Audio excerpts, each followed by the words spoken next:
In May 2011, two high school friends and self-identifying film buffs saw the movie Thor together in theaters. These men promptly went their separate ways and mysteriously didn't communicate for a decade. Today, still obsessed with movies, they reunite as podcasters of fortune with the mission to tackle the movies and debates they missed out on for 10 years. On this podcast, they are always catching up.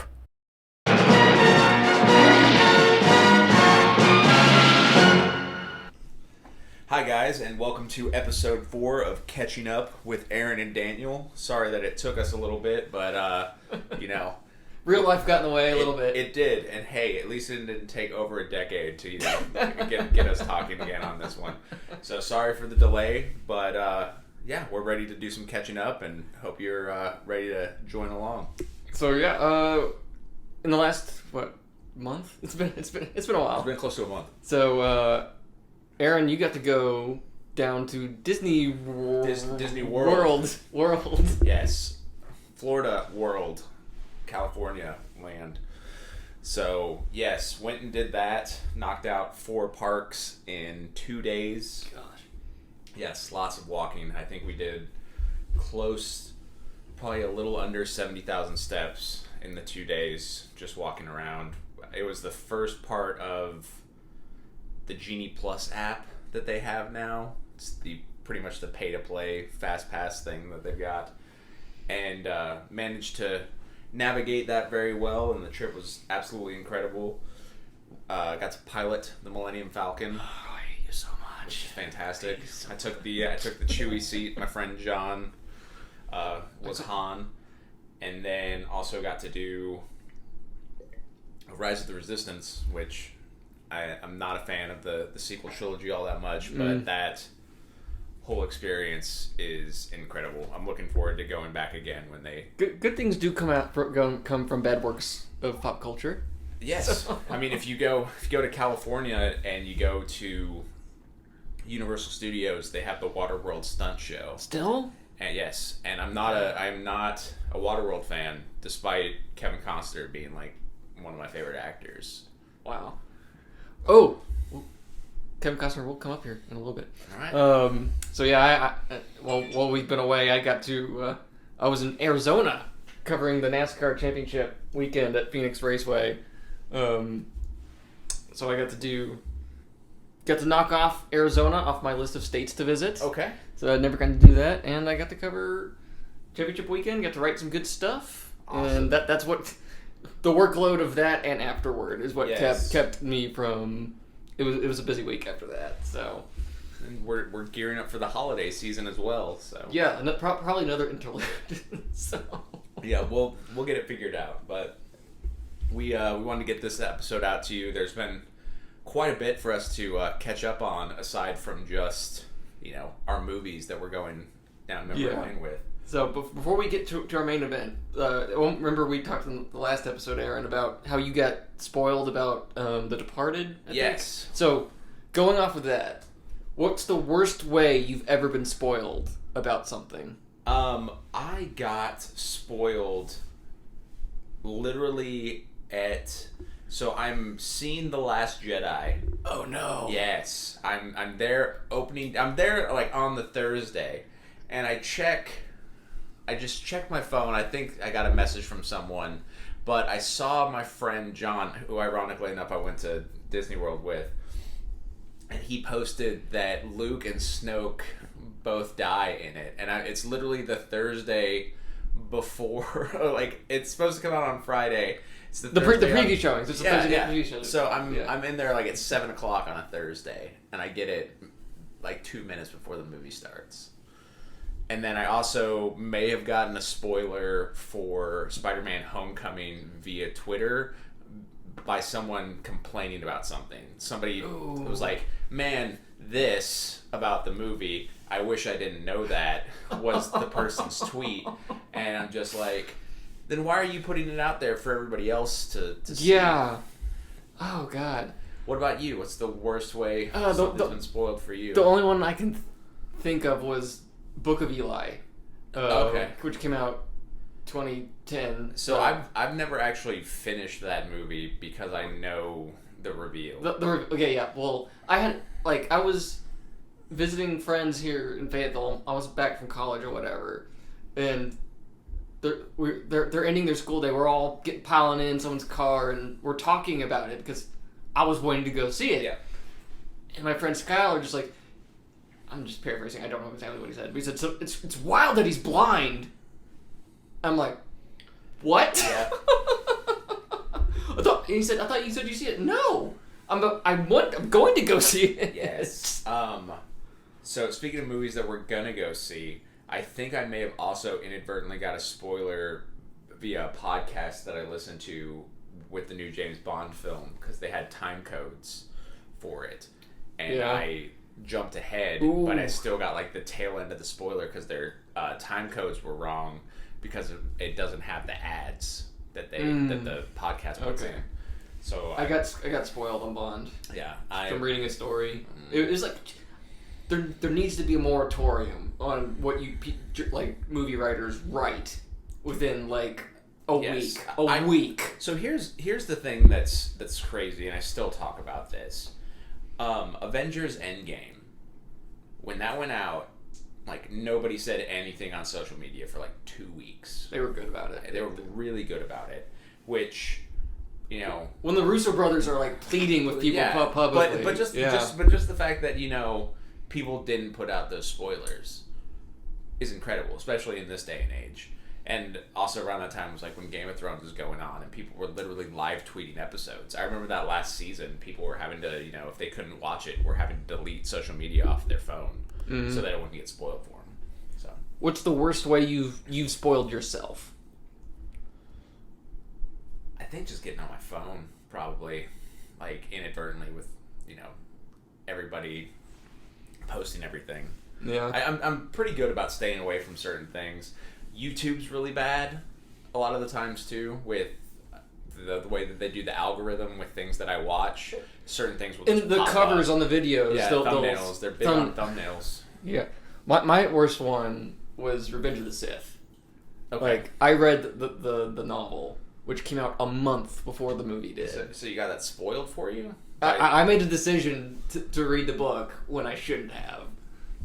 But is that really spoiling yourself? Like, I mean, you're going in knowing you're gonna know what's gonna happen. It's not about the ending. It's about the journey. Okay. And my dad had actually like warned me not to read. Don't read that book, son, or I won't take you to see it opening day. And so for like a week, I borrowed the book from my friend Skylar, and it's like I'm hiding it underneath my bed, reading it at night. Actually, I've never read the novelization of any of the Star Wars films, but I did get one of my friends. He's a big Star Wars fan, and he sent me the clip from the novelization of when Dooku's about to get killed. Okay. And it's so good.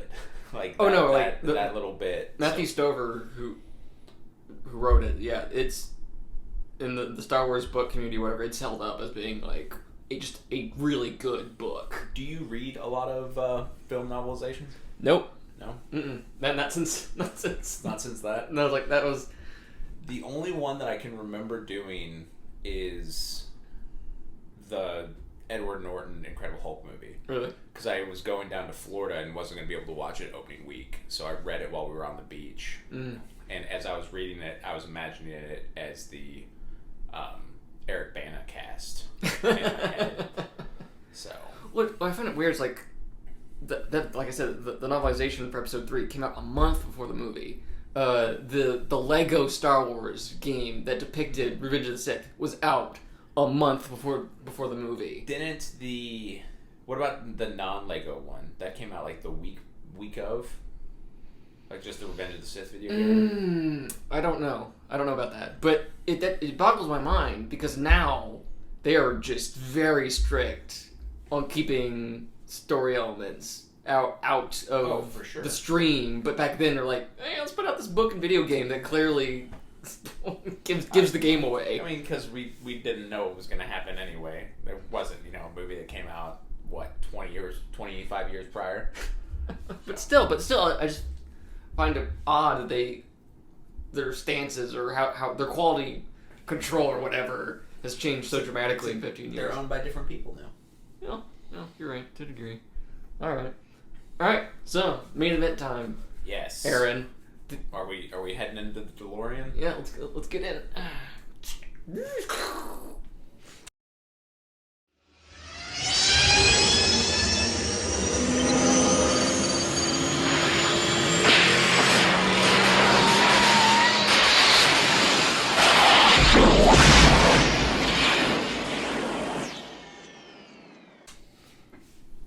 All right, July 2011.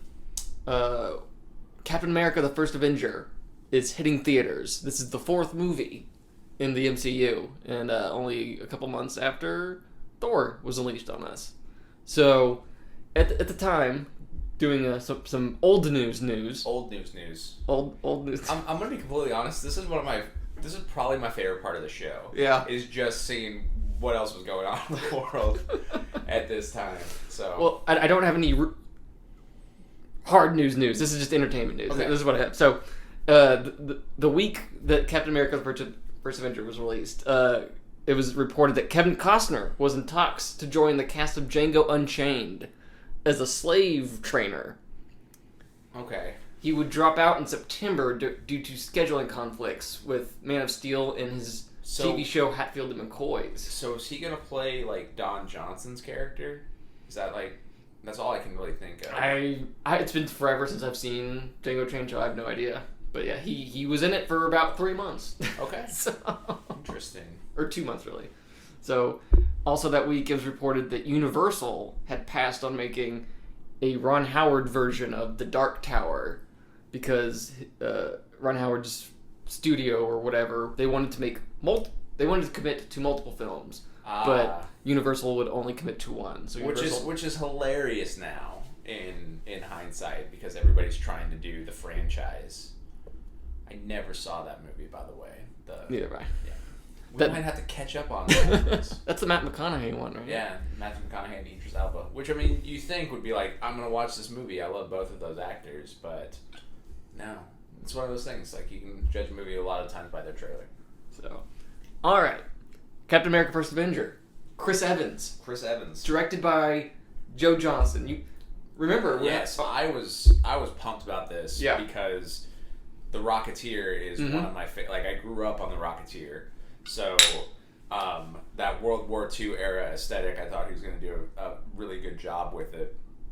Which the first time that I watched this was my least favorite of any of the MCU movies that had come out to this point. Really? Yes. I'll talk about it, like why that is not the opinion I have.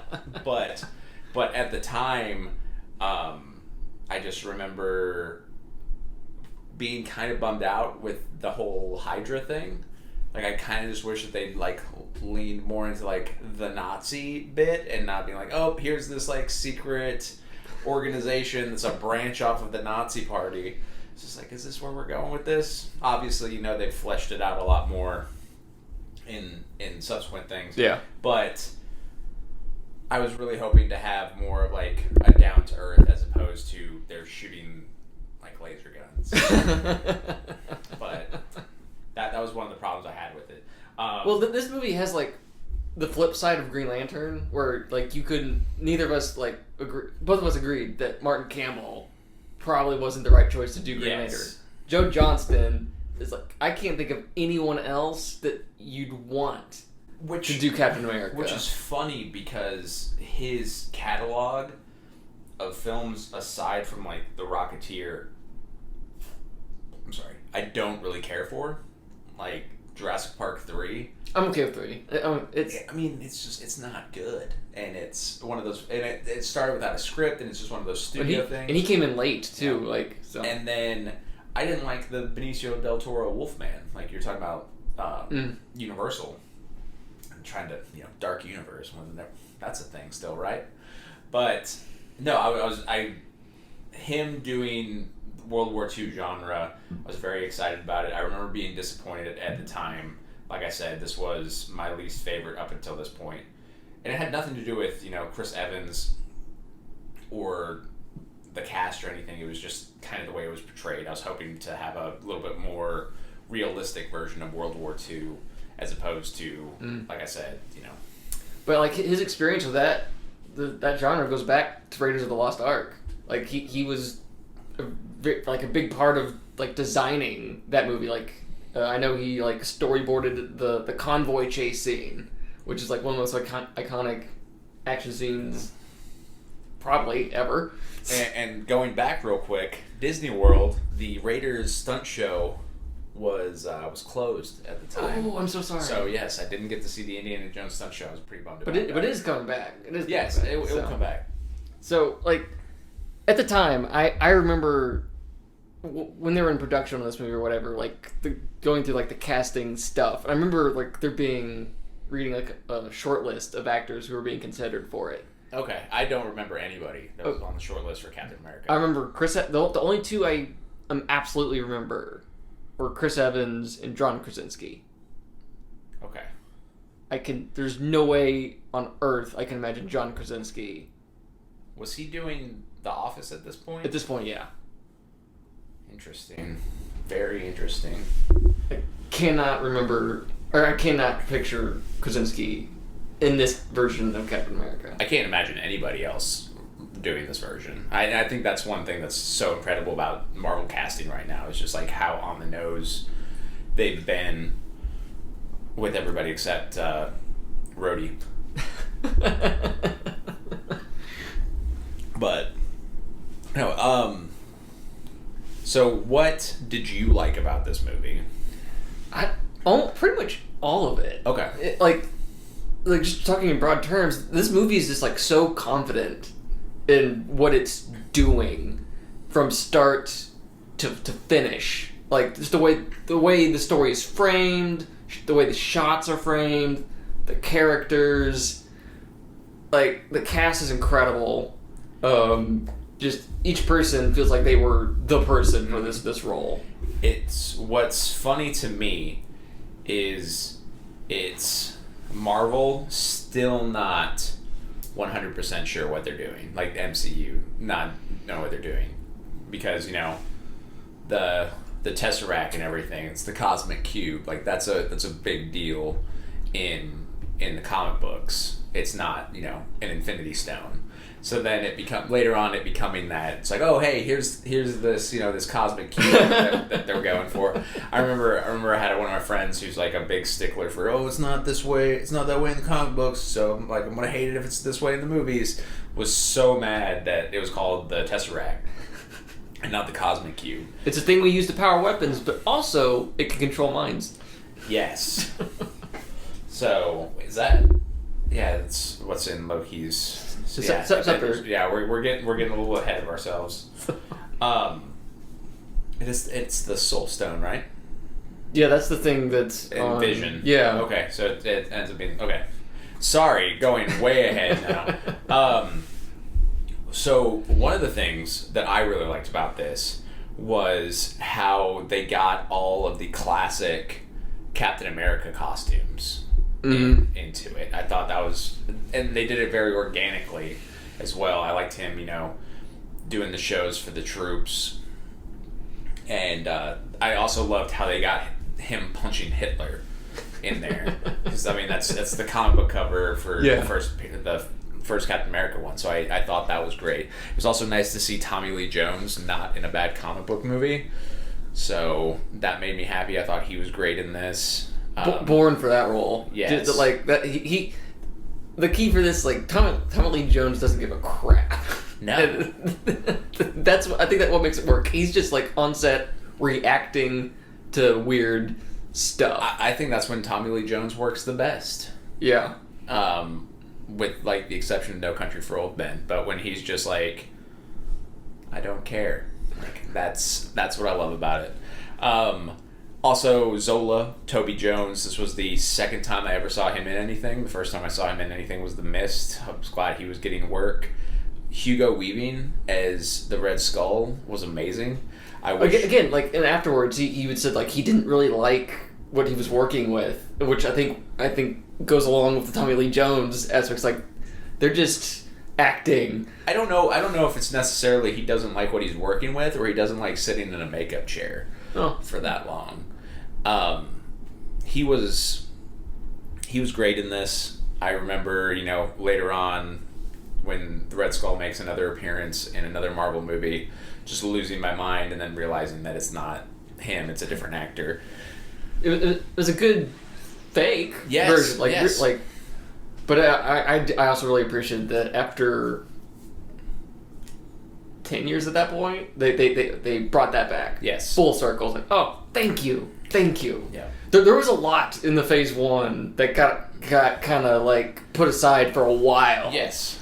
Like, especially Incredible Hulk and, Red Hulk. Red Skull. Wrong franchise. Yeah. I don't know. We still might get Red Hulk. Maybe. But, like, I just like the first, how the movie opens, is sort of like a carbon copy of the opening for, like, Close Encounters of the Third Kind.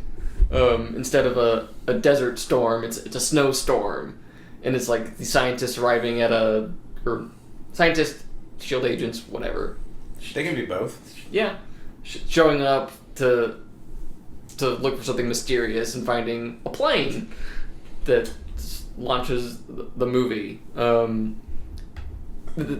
Johnston's history, you have the line that Red Skull says, like, and the Führer digs for trinkets in the desert. Yes. An obvious nod to the Raiders. Loved that.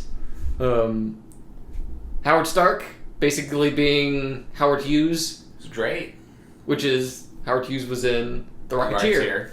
So, it all comes full circle. It does. It all comes full circle. I liked the tweak that they did for Bucky as well. What's the tweak?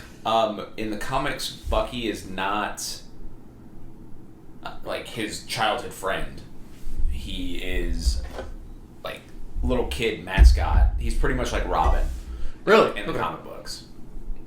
So I thought that what they did there worked out really well. The Winter Soldier had become a thing by that point, which honestly, I think another thing that really bothered me with this movie was they brought Steve Rogers back in the comic books at this time because Steve Rogers had been killed and Bucky was Captain America.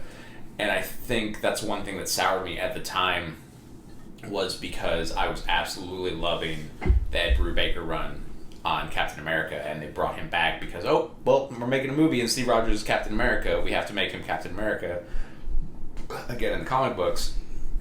And one thing that really stood out with me the first time that I saw this is the train sequence when Bucky gets the shield for like 2 seconds. I was like, yes! And then, he gets shot out the train and, it happens. And then I loved seeing Dum Dum Dugan on screen. The Howling Commandos aren't in the comic books. They're not necessarily associated with Captain America. They're more associated with Nick Fury, but our Nick Fury wasn't in World War II, so we're just going to have him be in that. And Peggy Carter. Yes. Let's talk about Peggy Carter. What would you like to talk about with Peggy Carter? Just how she's amazing and has deserved a lot more than she's gotten in the MCU. Oh, like an entire television show? They got canceled after 2 years because ABC wanted to put Haley Atwell on a legal drama procedural that became the first canceled show of that season. Well, I mean, she got her own television show. And it was so good. I haven't watched any of it. Oh, you haven't? No. Oh, man. No, I haven't watched any of the ABC shows. Started to watch the second season of Agents of S.H.I.E.L.D., but I believe that was at the time where they'd already gotten rid of S.H.I.E.L.D. So that was a pivotal part of that show was what happened with S.H.I.E.L.D. That's when the show actually got good, was when they did that. She was fantastic in it. And then the subsequent things that we've seen her in, like later on, I mean, we'll talk about it.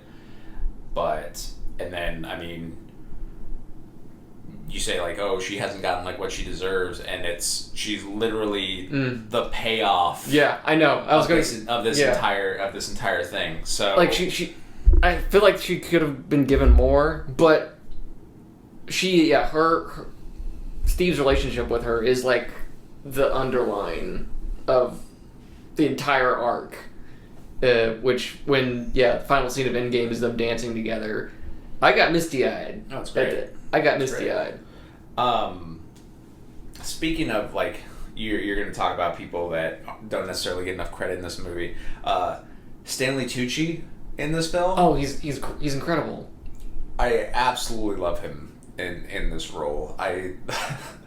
The scene when he's talking about being a good man, and then they're gonna have the drink, and then he takes it away from him. He's like, "Oh wait, no, you can't drink." I could drink. Yeah, just so great. There's so much to love about this, and going back and rewatching this, I'm doing a rewatch with my girlfriend right now, and at the moment, I mean, it's probably going to be through Avengers. This is my favorite of Phase 1. Oh yeah. And it wasn't at the time. Like I said, it was my least favorite. But I think this is better than Iron Man. I think this is better than Incredible Hulk, and I definitely think this is better than Thor. So. Oh yeah. What's your favorite little stuff in this movie? The fondue thing. I thought just how he doesn't understand anything. He's just I thought that great. He thinks Howard and Peggy have a thing, and it's just like, oh, like, do you fondue? That always cracks me up. Like their whole, they have more chemistry than any of the other romantic pairings up till this point. Like more than Thor and Natalie Portman, more than Tony Stark and Pepper. I think that's debatable. I think that Robert Downey Jr. and Gwyneth Paltrow work really well off of each other. It's just a different dynamic between those two. But that being said, I think this movie is fantastic. I think this is one of those ones that also just got better. And I know we're gonna be, I say this, we're gonna be talking about it later on, but if we're talking about just franchises in the MCU, there's not a bad Captain America movie. No. So, no, absolutely not. And I mean, and it was the franchise that people had the most, like, oh no, is this gonna work because it's patriotic or whatever. Like, I distinctly remember our audience is gonna go see a rah-rah America movie, which this is not that. No. And I mean, Captain America, for the most part, hasn't been rah-rah America since the 40s. In a very long time. Was propaganda back in the day, not so much anymore. No. I liked the chase scene after he gets the serum and he's chasing down the Nazis, the Hydra spy. I was gonna bring him up too. That's the lead in the Hobbit movies. He's like the lead dwarf in the Hobbit films. Really? Yeah. But that's a great sequence. He kind of gets the shield for a minute. Oh, I like how he's getting adjusted to his like he's running. He tries to turn a corner and then like completely loses control and crashes into a storefront. I like stuff like that. The bit too where he's got the kid and he throws him and he goes to check on him. He's like, I can swim. That's great stuff. You're talking about like gags or things of that nature. The start of the I can do this all day. It comes on with everything, but it's great. I cannot praise this movie enough, and I mean, just everything. Like I said, everything that came out afterwards, I'd really have to think about it, but I think Winter Soldier might be the best standalone comic book like movie in the MCU, like without a bunch of payoffs or anything. To me, it's between that and Guardians of the Galaxy, and that foundation was laid with this film. And what's the and now going forward a little bit, the post-credits scene on this was like a trailer for Avengers. Oh no, right? yeah. That's basically, Okay. yeah. And it's still there on Disney Plus. You fast forward to the end, and it's still this trailer. So we didn't get a post-credit scene in this. We just got the trailer for, and then they make up for it later. So technically, I mean the scene with Cap escaping the facility out to Times Square. That's basically it. But yeah, that trailer is still there at the end on Disney Plus, which I find hilarious because that trailer. Oh, okay, not that trailer, but the actual like first theatrical trailer for the Avengers is so weird. I don't remember it. Like, it's got a Soundgarden song on it, and it's just completely not like anything that we'd seen in the MCU up to that point. I remember it distinctly saying, "This is a weird trailer." I know where, like, and I'm trying to put myself back in that mindset of being like, holy crap, the next movie that we're going to see is all of these guys together. Yeah. Because it's so, like, it's not even a thing anymore, like, seeing these guys all on screen together. I mean, we're about to get a Spider-Man movie. Yeah. With, Doctor Strange and Spider-Man in the same movie, possibly more people, but it's, at the time, like, this was a, mind-blowing thing that this was finally going to happen. So going into the movie, like, back then, like, how did you feel about Chris Evans being cast initially? I, like, wasn't a huge Chris Evans guy because he'd been Johnny Storm for 2 movies. I didn't care about that. I mean, the only things I'd ever seen him in were the 2 Fantastic Four movies and Not Another Teen Movie. Mm-hmm. And so, I mean, it was an odd casting to me. I remember we were doing fantasy castings for it, and my pick was Hilo from Battlestar Galactica.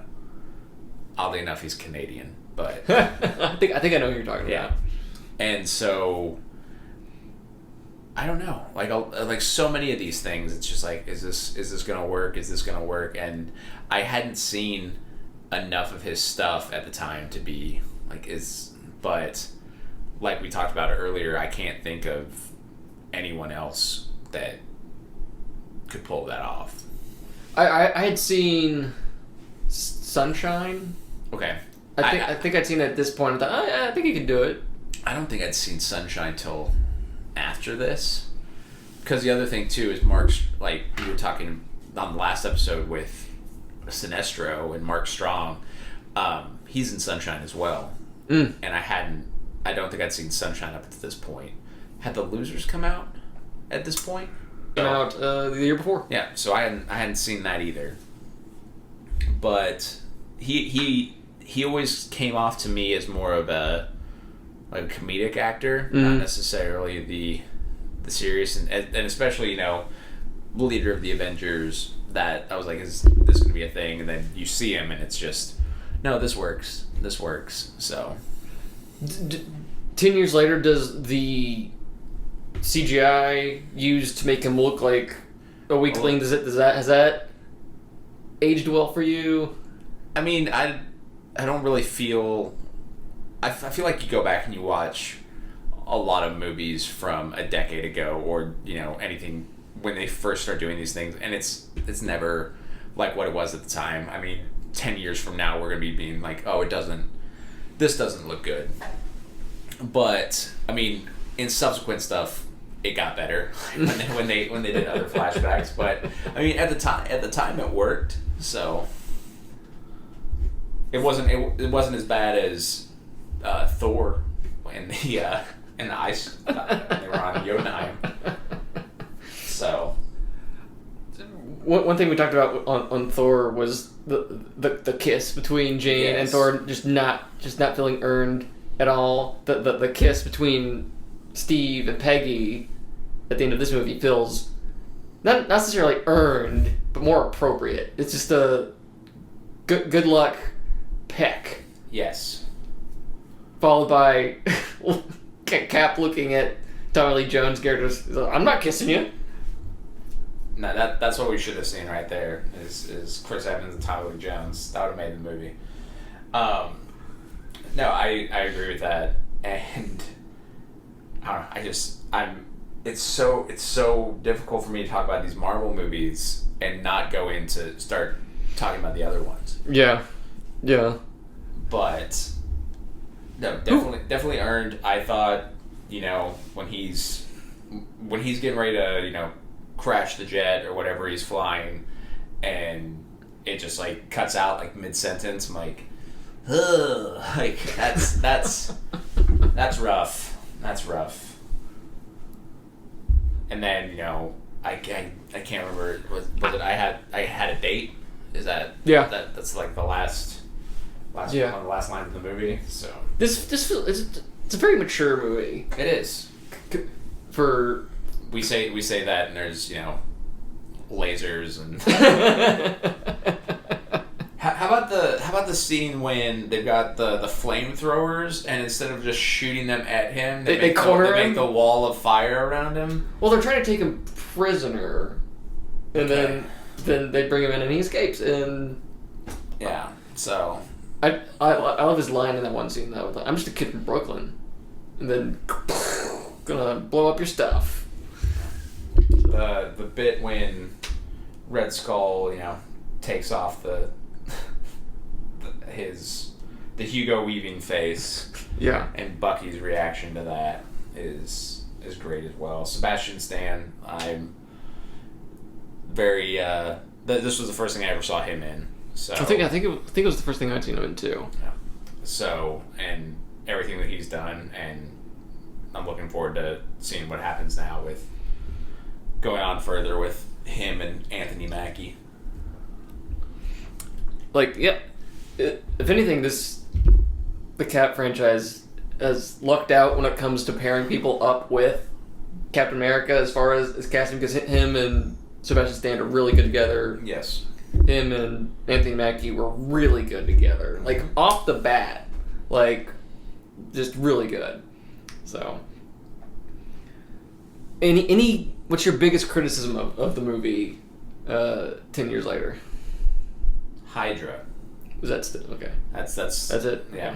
I again, and this is me going in expecting something else. I was hoping for like a grittier World War II film as opposed to this more fantastical version that we got. So. Well, I think what I remember like a criticism of it back then was that you don't get a lot of missions in World War II. You get like the montage of it, which I get it, but also like a montage is like a staple of this genre. It's like you're watching splash pages. But you've got to do that 4 times, otherwise it's going to be a 4-hour movie.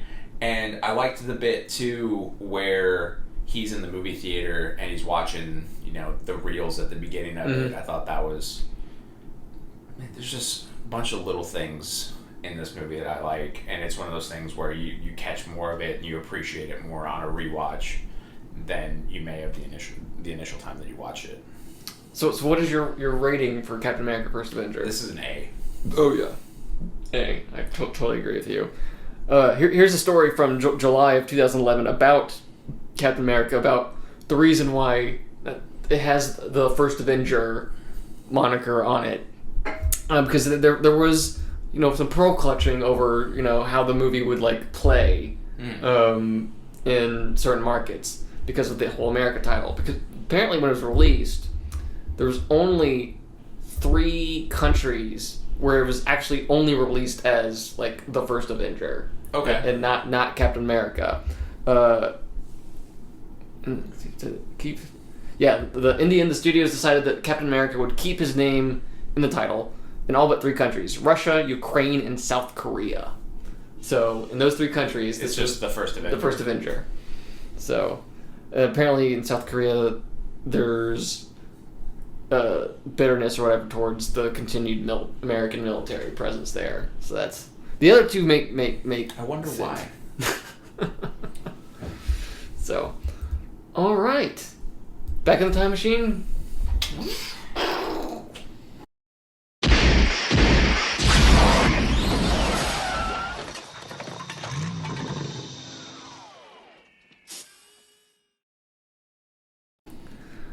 All right, Aaron. We're recording this in November 22nd, Yes. 2021. It's Thanksgiving week, and we have a lot to catch up on in recent news. But yes, we have a lot of news to catch up on. There was a whole day of Disney Plus. And before that, Boba Fett. Yes. Boba Fett trailer. What did you think of the trailer? I'm in. I'm curious, have they announced how many episodes it's going to be? I think I read maybe four to six. Okay. 4 to 6. Because I was thinking there was I was thinking at the high end it would be 8, but like I said, I think we've talked about this on here before. I'm just very much looking forward to seeing more of the underworld, low level of Star Wars. Like, that's what interests me, and I'm very much looking forward to seeing the fallout of him taking over. It was good. How do you feel about it? I got like Godfather vibes to it. Okay. So he meeting with all these crime syndicate guys and saying, "Hey, let's all make money." Yeah. So I'm curious to see where it goes. If it's just going to be one season, or if it's going to be a thing that we get on a semi-regular basis. Just more Star Wars TV, and I'm fine with it. It seems to be the only thing that Disney can do right these days. Yeah. So as far as the Star Wars franchise goes, not everything else. They're doing great with Marvel right now. Oh, more Star Wars stuff. So reportedly, the Rogue Squadron movie is at least indefinitely delayed. Well, see, that's what happens when you make a really bad movie after there's a Star Wars movie announced. They're like, yeah, we don't want to deal with you anymore. So I'm fine with it. Really? Okay. Yeah. I mean, I would have liked to have seen, a fighter pilot, X-Wing Star Wars film, but I don't necessarily need it. I've got a bunch of video games. It feels like such an easy thing, though. Like, that's Top Gun in space. Yes, why not? but she is coming off of Wonder Woman 84. Well, my thing is, you shouldn't announce your creative talent for a movie with a hype video like they did with her. Well, what's so funny about it is not only did they do that, but then the reason that they gave for it not being a thing anymore, or why there's a delay, is they couldn't, agree on a script. Well, there's been like two. The first reason that came out was scheduling. She has so many things on her plate. Like Wonder Woman 3 and the Cleopatra movie, I believe, something like that. But there's like two different things, and I'm like, you would have known what her schedule was when you made this deal a year ago. It's just them being like, this isn't gonna happen now. Because I mean, on top of that, like the Rian Johnson trilogy, nobody's talking about that anymore either. There was the Game of Thrones guys that were supposed to be doing this. If you get announced to do a Star Wars project, don't do anything after it's announced until you do Star Wars. That's all I'm saying. Well, we still got the Kevin Feige's working apparently on a Star Wars movie. You got the guy who directed Thor 3. Taika Waititi. Yeah, he's as far as we know, still got that one in the pan somewhere. He's got a lot on his plate because he's doing the Jodorowsky comic book film that just got announced as well. So excited about that. So more Star Wars news. It was reported this week that there has been casting for the Ahsoka TV series. Sabine Wren will reportedly be in the Ahsoka Tano series. She was, of course, part of the Rebels cartoon, and she will reportedly be played by Natasha Liu Bordizzo. I'm hoping I didn't butcher that name. I'm betting I did. Are you familiar with her at all? I'm not. She was in the 2016 film Crouching Tiger, Hidden Dragon, Sword of Destiny. Okay. She was in The Greatest Showman, Guns Akimbo, Hotel Mumbai, and The Voyeurs. I haven't seen any of those films. Yeah. I did see Guns Akimbo, but I don't... You didn't see The Greatest Showman? No. I thought that would have been on your list. No. But yeah, it's... I'm still conflicted over finishing a storyline that started in an animated format and concluding it in live action. They finished it in Rebels. Well, no, but there was the cliffhanger with Ezra and Thrawn. Oh, you mean them like being completely taken out? Otherwise, they would have had to have been in the movies. Yeah. Oh, okay. Yeah, that was finished. They took them off the board. They're like, oh, here we go. So. No. My thing is like they're picking back up. Exactly. My thing is it's weird. Like I can't wait for the scene in the Ahsoka show where they have to explain how Rebels ended with space whales taking Ezra and Thrawn into hyperspace. It'll be perfectly fine, man. We'll probably get a flashback of that. No, I mean it's the same thing as seeing Katie Sackhoff come in to The Mandalorian.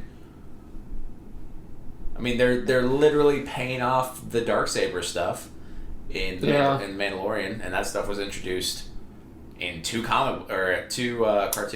Yeah, but my defense of that would be like that's a kind of a subplot thing, like the whole everything with Ezra and Thrawn, all that was the main plot of the show. They got that ended in a cliffhanger on an animated show that will be you're getting the payoff of a major story. But it wasn't in live action.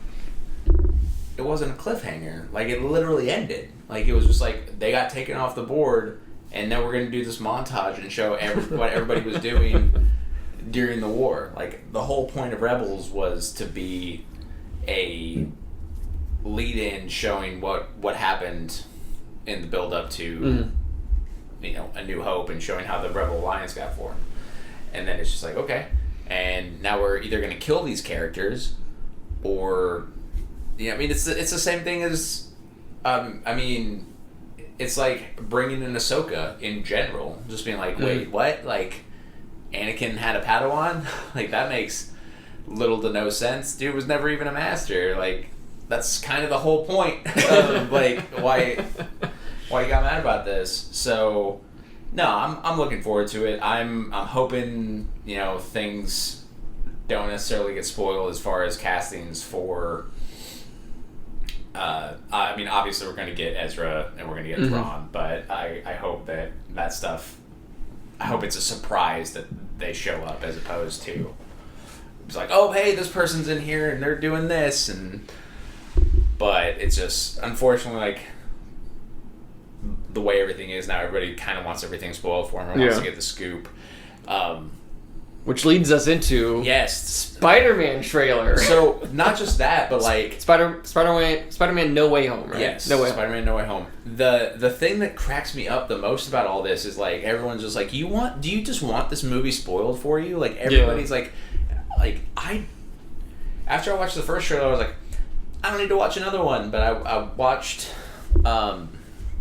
this newest one, and I thought it was great, and I love how like we still haven't seen something that's heavily rumored to be in it. It might have gotten like kind of screwed up in the Brazilian trailer. Yeah. I'm glad you. Yeah. I mean, I'm on the internet, so the trailer's great. It's cool seeing these other villains come along. Like I know people are losing their minds about Alfred Molina coming back as Doc Ock. It's awesome. Well, what I really appreciate that this trailer conveyed was Spider-Man, like, these villains aren't just going to, or at least Doc Ock's not just coming in to have a fight. They're going to have, like, interactions where they're just talking. Yeah. That's what I appreciate. This isn't just like, oh, fight the villain situation. So, I mean, we're at the point now where it's all like speculation. No one really knows what's going to happen with these movies or what's this. And I have two theories with all of this. One is that Mysterio's not dead, and he's just messing with everybody. Okay. So that's one. That's. But my other one that I want to do that I'm thinking is Tom Holland does not make it out of this movie. Like, Spider-Man dies in this film, and Doc Strange is like, nope, there was never a Spider-Man, and that's how he gets wiped out, and we get no more Spider-Man in the MCU, and we don't have to deal with it getting muddled down with any dumb craziness that's going to be happening with Sony. Is your basis for this entirely just Marvel Sony politics? Yeah. Okay. Because I am terrified of what is going to happen with like all of this muddling that's going on right now with the Sony stuff coming in. Like, I haven't seen the movie, but I know what the post-credits scene is in Venom 2. Yeah. The stuff with the Michael Morbius movie that's coming out with Jared Leto and Michael Keaton being in that film. And it's just... Of all the movies that have been, like, moved because of the pandemic, that one is, I find, hilarious. Because that just fell off the face of the earth for a year. And then they dropped the trailer. Oh yeah, this movie still exists. Well, they could do it when Venom was still hot. You know, coming off the back of Venom, being like, hey, we have another one coming right after this. And he's name dropped in the trailer. Yeah. So. I don't know. Also, like, where is the Topher Grace Venom in this movie? Like, that's the villain I want to see. But the thing that got me watching the first part of this trailer is there's the leaked picture of like Andrew Garfield or whatnot, and it looks... He's on scaffolding and stuff like that. The background of it looks very similar to like the first shot you see of Tom Holland in this. And I mean, if I was gonna put money on it, we're gonna see him in this. Like, they're gonna be in the movie. But I do like the fact that we haven't seen him in a trailer yet. Other than them, you know, wearing the cloak of invisibility and one of them kicking the lizard in the face. It's a Marvel movie. I'm gonna see it. That's the thing. Like, either they don't. My initial thought was like, oh, they're so confident in this. They're like, we don't need to include them. It's like, you don't need to because we're gonna go see it anyway. Yeah, this is going to be the biggest movie of 2021. Like, commercial gross. Like, there's no doubt in my mind that, I mean, obviously it's not going to make the most money in 2021 because of, you know, when it comes out. It's coming out like the last week of the year. But it's got 2 weeks. It's got two weeks. Yeah. I guarantee you in that 2 week period, it will make more money than any movie has made in 2021. In 2020, probably. Yeah. So it's just, I think this is when, you know, Marvel really kicks it into gear, and I'm curious to see what happens with that. I know Doctor Strange is doing a bunch of reshoots now. Oh, and Michael Keaton was on a talk show talking about last week saying, "Oh yeah, I'm filming Vulture stuff tomorrow." It's like, for what? he's gonna be in another. Yeah, it's just. I'm just worried that they're going to get. Like, the casual film viewer is going to get very confused now. And that's what I'm worried about. Like, you and I, and people that listen to this podcast, will know what's going on.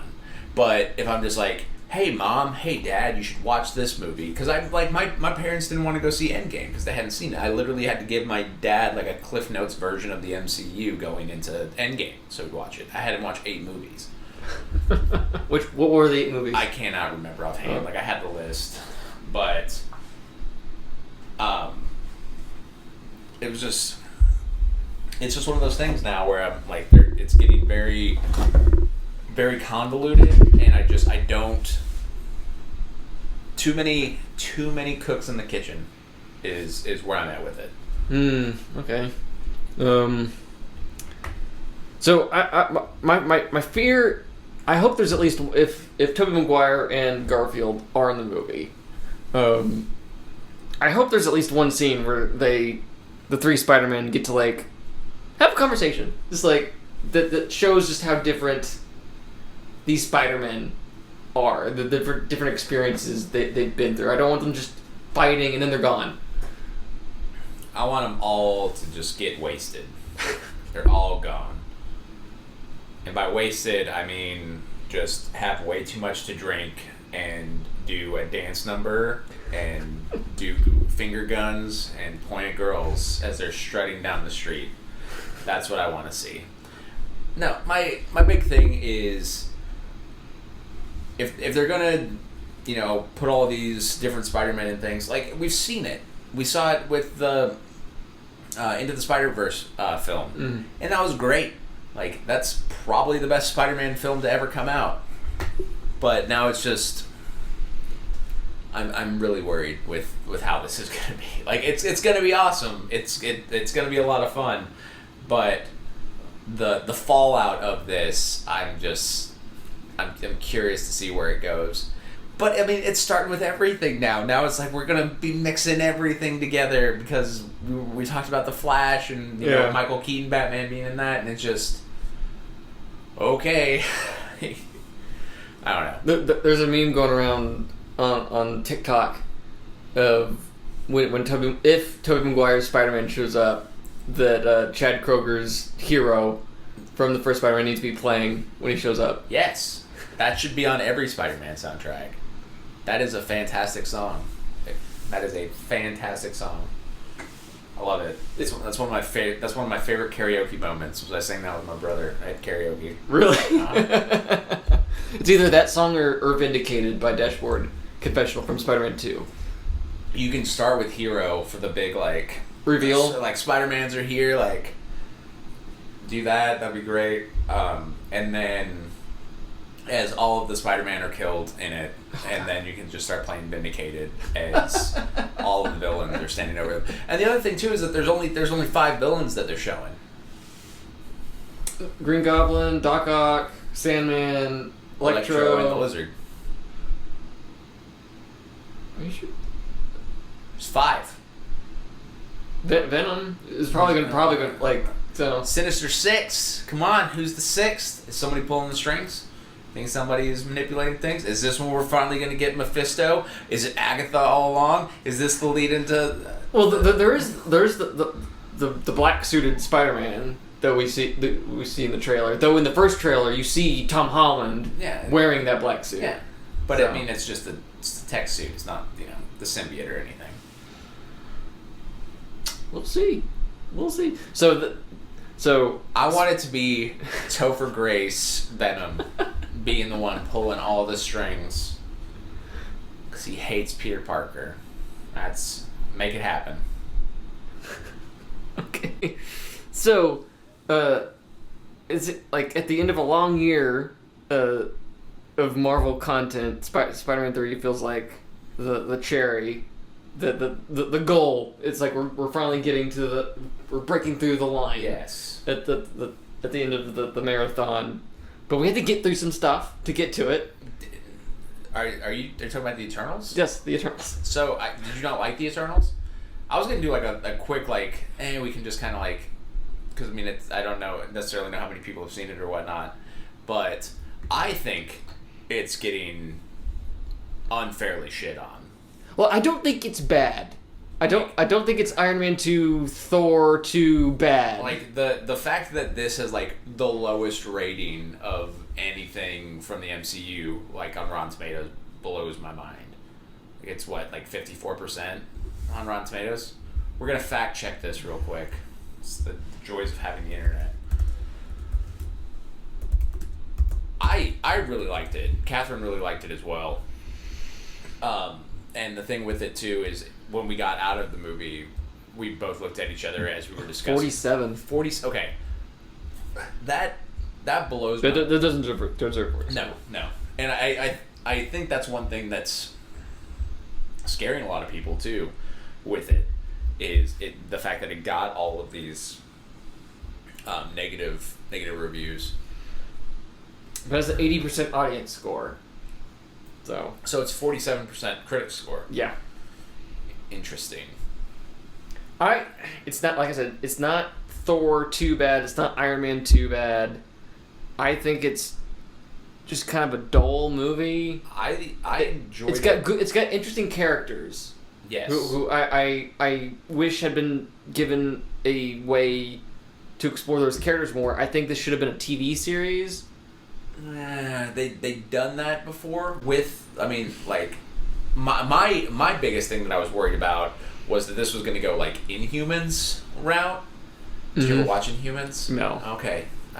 You saved yourself on that one. That's where I was worried about when it was getting all of these absolutely horrible reviews.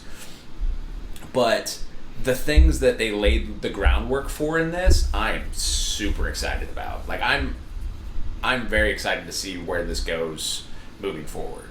And I only have, like, one real big complaint with this movie, and I don't know if you want to talk about spoilers for it, or... I'm fine. Let's do it. Okay. The Icarus thing at the end was just a little too on the nose, and I was just like, okay, this kind of took me out of it. What do you mean? Okay. Him literally flying himself into the okay. Okay. I didn't even think about that. Yeah. That didn't even cross my mind. I was just like, come on. I didn't even think about that. Yeah, but I thought it was interesting. It was cool seeing the Celestials. You can edit this so I don't sound like an idiot. It was cool seeing the Celestials. The judge, the post-credit scene. I was very excited about that because I'm fairly certain it's Mahershala Ali's Blade. It is. Talking to Kit Harington, because Blade is British in the comic books. And so...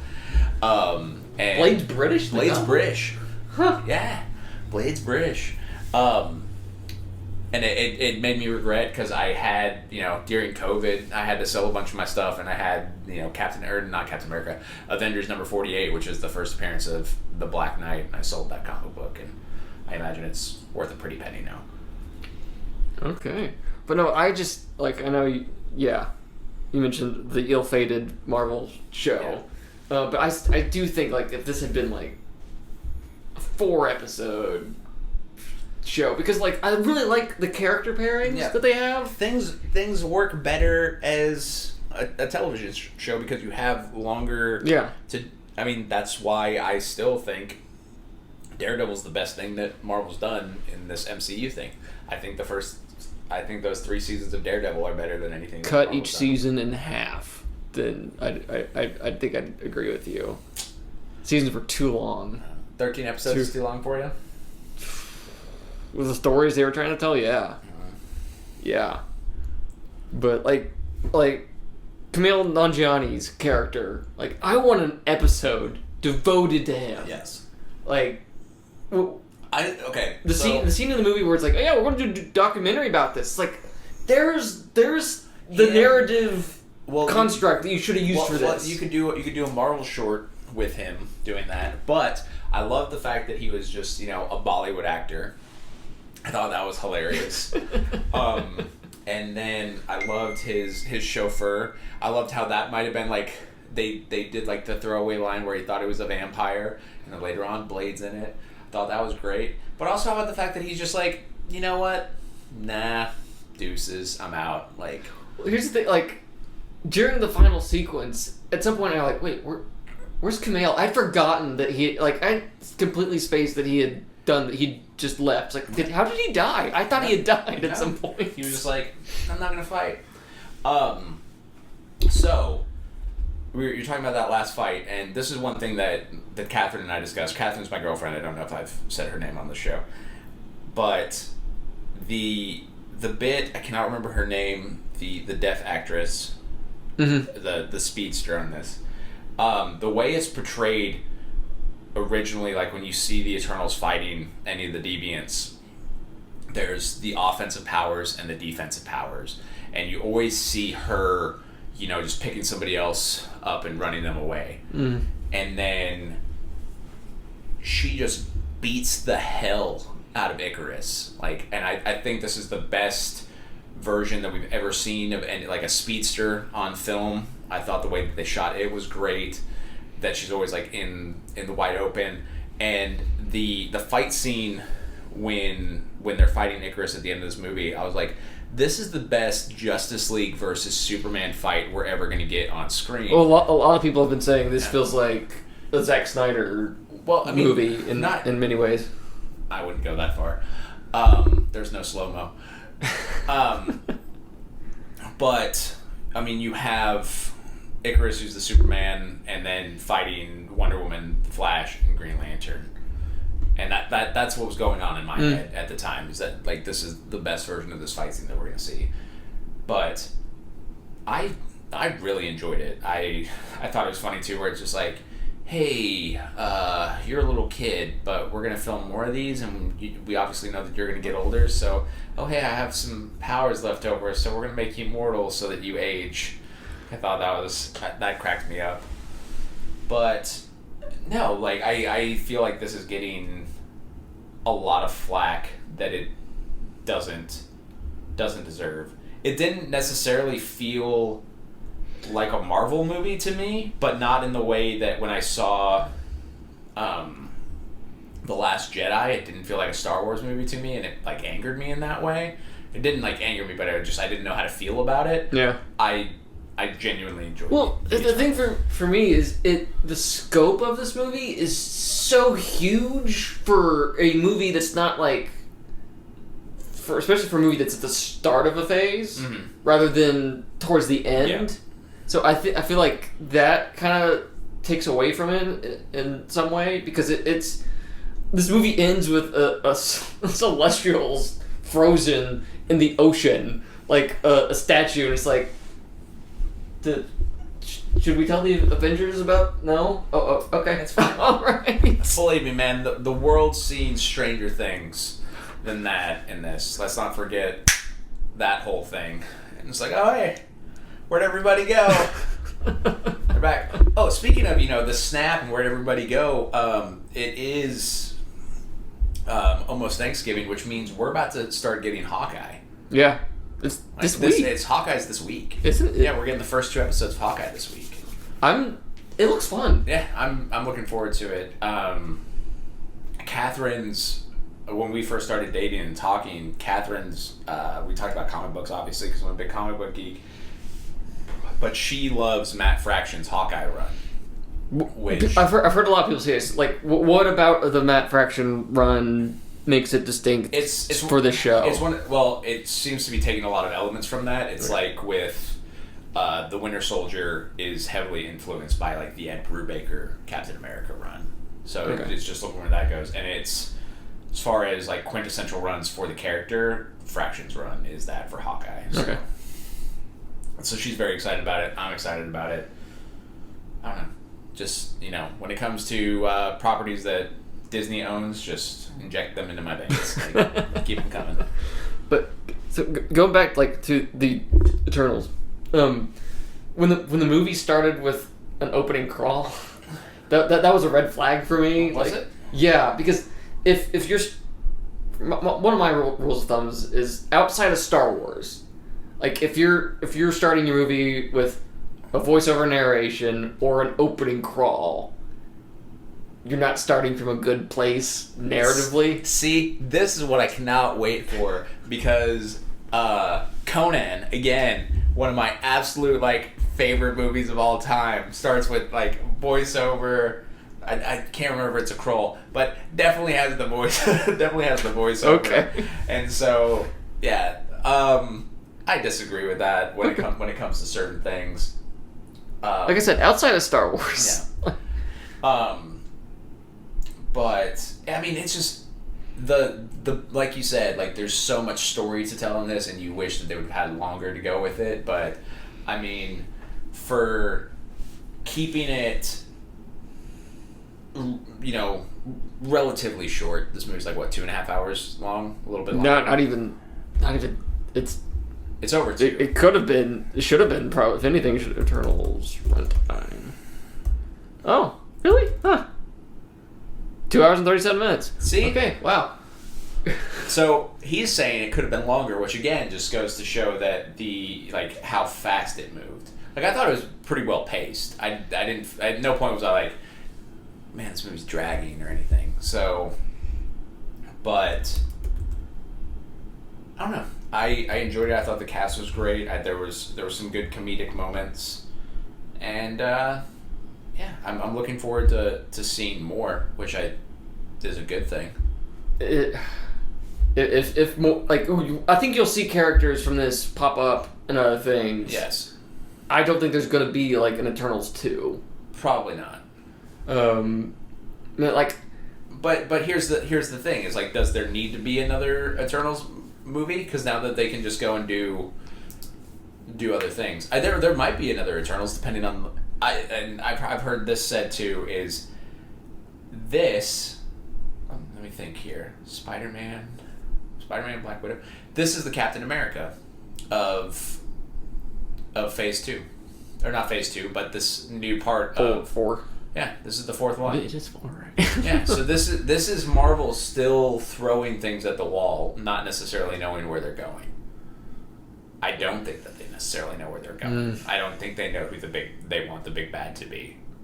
I think they at this point you have to know who, and I'm pretty sure it's going to be the guy who was introduced on Loki. I think he's. Oh, okay, yeah, Kang, yes, but I think that's his way. Yeah, but that's for the big Avengers team up. Mm-hmm. That's one. I'm talking like the big bad. Because I mean, like, the thing is that they're introducing all these new characters. Man, they've still got to introduce Fantastic Four. They've still got to introduce the X-Men. Like, there's we still don't know when that's coming. No. So we do know that we got X-Men '97 though. I like. Okay, I'm interested to hear your thoughts because I of the animated Marvel stuff from the late '90s, I watched some Spider-Man. Okay. Or wasn't religiously watching it. I never watched the X-Men cartoon. So, at the time, it was amazing. Like, everybody loves that theme song. It was great. It does not hold up at all. Like, I mean, it is one of those things that, I mean, there are a couple episodes that are okay, but it's not like Batman or even Spider-Man at that point. Like, those ones still hold up. But for the longest time, those weren't on anything. I remember when they came out on DVD, like, I lost my mind that I could own, like, some of the episodes for it, because they weren't on anything. Mm-hmm. And so they're on there now. I'm excited to see it because I'm super nostalgic, and that was, you know, my X-Men. But yeah, it's not great. So I'm like, even though I've never watched it, I hope that they just like fully lean into like, okay, the last time you saw this was '97, so let's present it in standard definition. So the other thing with it too is the last season they changed studios. Okay.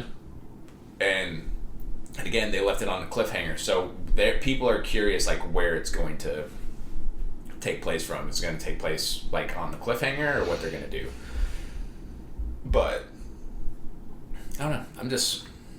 I'm excited. I'm excited for it, and I say that, and I'm pumped about this. But there's so much stuff that's coming out constantly, and I'm still like the name of the show, always catching up. Like, I still haven't finished Bad Batch.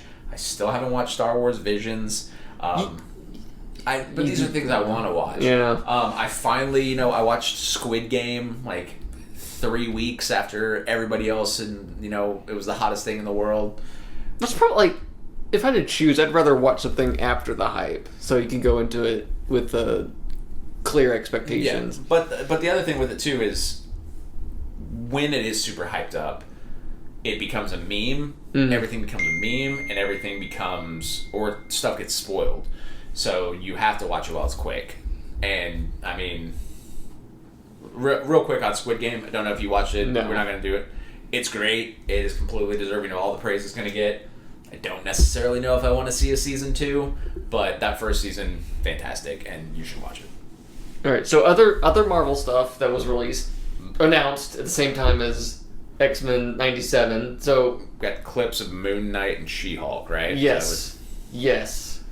So I'm interested in She-Hulk. I'm interested in Moon Knight, man. Oscar Isaacs. I'm pumped. I know I shouldn't like pass judgment off of like 30 seconds of footage for Moon Knight, but it looks cheap. No, man, that was Iron Fist.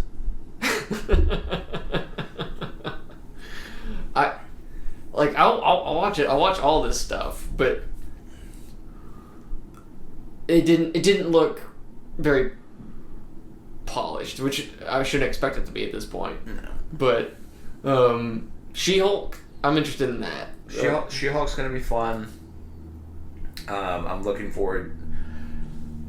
Big rumors, World War Hulk for spinning out of this. I don't know what's gonna happen. I think it's interesting. You know, we had the post-credits scene in Shang-Chi with, you know, actually seeing Mark Ruffalo again, and then, you know, we're seeing Professor Hulk. So I'm curious to see what's all going on there, but I don't know. Like I said, I'm excited about more Marvel content. What would you think of that quick reference to the original Incredible Hulk TV show? I'm all about it. I love Bill Bixby. With right now. I'm curious what the extent of that little glimpse will turn into. I don't know. I'm curious to see if it just becomes a procedural. So. Well, it was funny. It's like it starts out that footage they showed. It starts out with I don't know what the character's name is. Jennifer Walters. Like it starts out off like a CW show. My name's Jennifer Walters. I'm a lawyer. It's like, uh-oh. Yeah. We'll see. We'll see how it goes. But yeah. What else? I guess we'll close this out. What in the last few weeks? What else have you been watching? What have I been watching? Outside of Eternals, since we I watched Eternals. I watched Squid Game. I bought the Guardians of the Galaxy game that came out. Mm-hmm. Okay. I played all of that. How was it? I really enjoyed it. Really enjoyed it a lot. Guardians is. I'm glad. I'm wanting to play it. It's like so. I guess it's from the same studio that did the Avengers game. Which the Avengers game, I never played it, but I heard it's absolutely horrible. I played the demo of it, and it felt like you were just on rails. Okay. Like it was. Guardians is great. I had a lot of fun playing Guardians. Sorry, I woke up at 3:00 this morning to go to work. Yeah. Guardians is a lot of fun. I'm trying to think what else I've watched that's new. I'm still watching It's Always Sunny in Philadelphia. The new season of that's about to start. Yeah, that's about it. What about you? Oh, and I'm seeing next episode we could talk about the new James Bond movie because I'm seeing it tomorrow with my dad for his birthday. So, but what have you been watching? I watched this weekend. I watched the Jessica Chastain action assassin movie Ava. I watched that on Netflix. It has an interesting cast, including John Malkovich. But the product, the final product, doesn't really meet the levels of the talent involved, which is disappointing. You're talking about Netflix real quick. One thing that I will be watching is part 2 of Kevin Smith's Masters of the Universe. Drops this week on Netflix, so I'll be watching that. And then you said we were talking about it before, Road to Perdition. Yes, that's one I watched. That was the first time I ever saw Daniel Craig. Yeah, well, no, it came out in 2002, so it's a very interesting like little piece of like film history because it's Paul Newman's last live action film role. It's Daniel Craig's one of his first big roles in America, and then you have basically Tom Hanks at his peak. So it's real interesting. Jude Law? Yeah, Jude Law too. Yeah. And Superman. Yeah, I did not realize that until I was sitting down to watch it. It's like, wait, I know that name in the credits. It was like, Yeah, a future Superman is in this movie. So yeah, maybe the second best Superman. That's being generous. He's very good at Superman. Who do you put above him? Christopher Reeves. Obviously, that's number one. Tom Welling will always be top tier Superman for me, even though he's technically only playing Clark Kent. He's my Superman. Okay, he's my Superman. Brandon Routh, and then Tyler. I can't think of his name. That's okay. The Superman from Superman and Lois on the CW. Yeah. And then Dean Cain. Wow, Dean Cain. Where's Henry Cavill? No love for. Oh shoot! Yeah, just no love for Henry Cavill at all. Dude, he got screwed over on so much that he didn't really get to reach his potential. Apparently, he's gonna be in more, but I don't know. We're gonna have to have the Superman discussion one of these days. I'm looking forward to that. I'm glad we agree on Christopher Reeves though. So. Oh no! Like it's, yeah. That's not even a conversation. It's Christopher Reeves. And my bit with Tom Welling and just Smallville in general, and I feel like it's this way with a show that goes for a really long time, is that they're not characters, they're plot devices. It's just like, why are you doing this? It's just like, oh, because if he does this, then there's no show. So. But yeah, Road to Perdition. Really liked it. Mendez directed it, and he went on to direct Skyfall and the unfortunate sequel Spectre. Yes. So I'm glad we both can agree on the Spectre not being a good movie. So someone else aptly put it that it's the Rise of Skywalker of the James Bond Daniel Craig era. Okay, so my thing as we're going into this with me about to go see the new one is it just felt like it was a greatest hits for Bond movies. I remember saying that when I just like them just going back into all the it's like if Daniel Craig was plopped into a Roger Moore movie. Yes. And Blofeld being his brother and them just stealing the Austin Powers reveal. Like that being a thing too. I don't know. But hey, what I realized doing this right now is that even recording this podcast, Daniel and I are never going to be caught up on anything. We're going to try, and we're going to try to make it entertaining for you guys.